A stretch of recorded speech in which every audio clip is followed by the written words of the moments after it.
माँ सही कहती थी, एक शिक्षाप्रद कहानी। मैं मूर्ख था, सही सुना आपने। मैं सच में बेवकूफ था जो उसकी हर मनमानी सहता गया। जो वो कहती गई मैं बस उसी पर ध्यान देता था। एक पल के लिए माँ और बाबूजी भी पराये लगने लगे थे मुझे। पलक से शादी हुए अभी 1.5 ही साल हुए थे, लेकिन जिंदगी कहां से कहां पहुंच गई थी। शादी तो अरेंज ही थी, ऐसा नहीं कि मैं घर वालों की मर्जी के बगैर ही शादी कर आया था। बहू भी घर वालों की पसंद की थी और जब से उससे मुलाकात हुई वो मेरी भी पसंद बन गई और इसी वजह से मुझे माँ और बाबूजी का ये फैसला बहुत अच्छा लगा।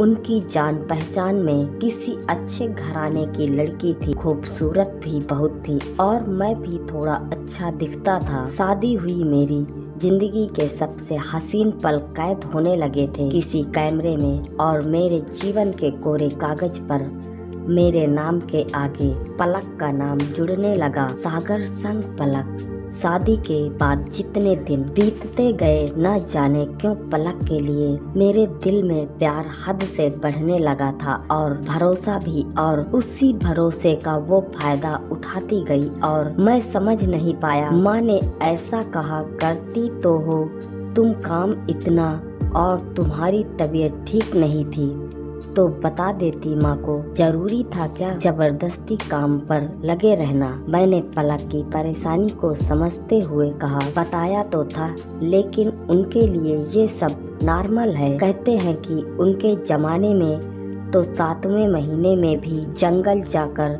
लकड़ियाँ लाते थे सिर पर लाद कर, और आजकल का बहुओं के नखरे एसिडिटी भी हो जाए तो उनसे झाड़ू पोछा नहीं होता। पलक ने अपनी परेशानी बताई और इस मामले में माँ से बात करने को मना कर दिया। वो नहीं चाहती थी कि छोटी छोटी बात पर घर में क्लेश हो, लेकिन इन्हीं छोटी छोटी बातों को दिल में रख कर घर में इतनी बड़ी दीवार बन जाएगी ना मैंने सोचा था, ना ही मेरे माँ और बाबूजी ने। धीरे धीरे वक्त गुजरता गया और मेरी माँ से प्यारी मेरे लिए सास हो गई, क्योंकि मेरी माँ पलक का ख्याल नहीं रखती थी, जबकि पलक की माँ को पलक की बहुत फिक्र रहती थी। एक दिन जब बात बहुत ज्यादा आगे बढ़ गई तो मुझसे रहा नहीं गया और मैंने मन में कैद किए हुए सारे शिकवे कर दिए। माँ को आईना दिखाने की कोशिश करते हुए मैं खुद अंधा हो गया था। मुझे सब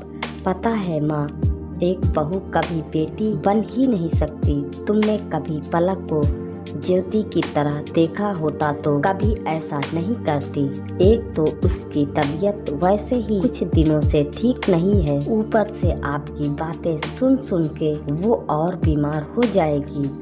अगर वो कोई काम नहीं कर पाती या उससे कोई गलत काम हो जाता है तो एक बार तुरंत उसी वक्त बताया जाता है कि गलती कर रही हो और कैसे सुधारना है, ये भी बताया जाता है। लेकिन तुम ना तो गलती करते वक्त कुछ बोलती हो और ना ही तब टोकती हो, और बाद में हफ्ते 10 दिन बस उसी के लिए ताना देते रहती हो। हद होती है किसी बात की। मैं गुस्से में बोला, इतना ही नहीं और भी बहुत कुछ माँ से कहा। पलक पर किए उनके सारे जुल्म गिनवाए जो पलक ने उन्हें बताने से मना किया था। जो बात तू अभी बता रहा है वो बात बहू उसी वक्त मुझे बताती तो शायद मैं भी सुधर जाती, माँ ने कहा और कमरे की तरफ जाने लगी।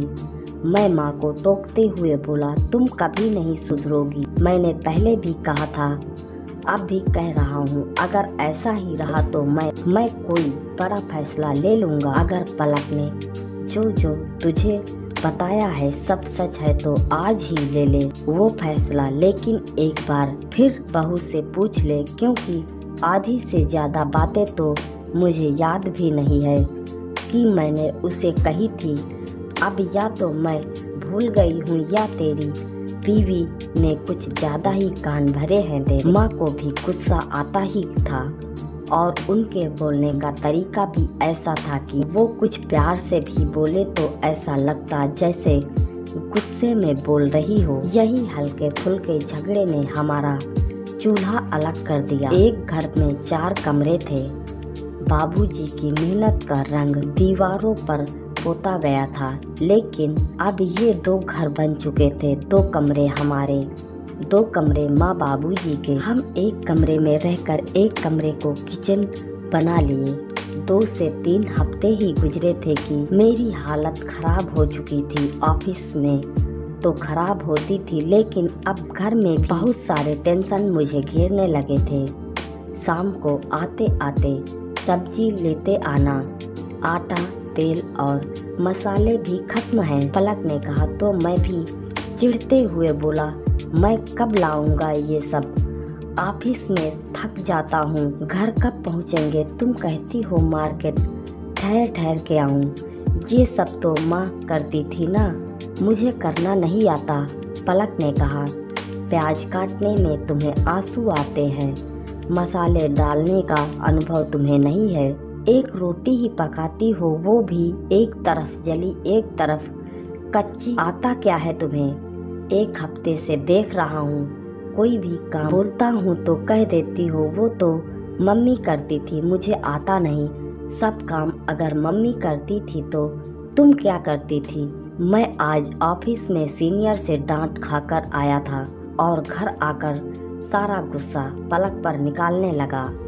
लेकिन इन 2 हफ्तों में मुझे माँ की एक बात तो अच्छे से समझ आ गई थी, माँ गलत नहीं कहा करती थी, उसे माँ सही कहा करती थी।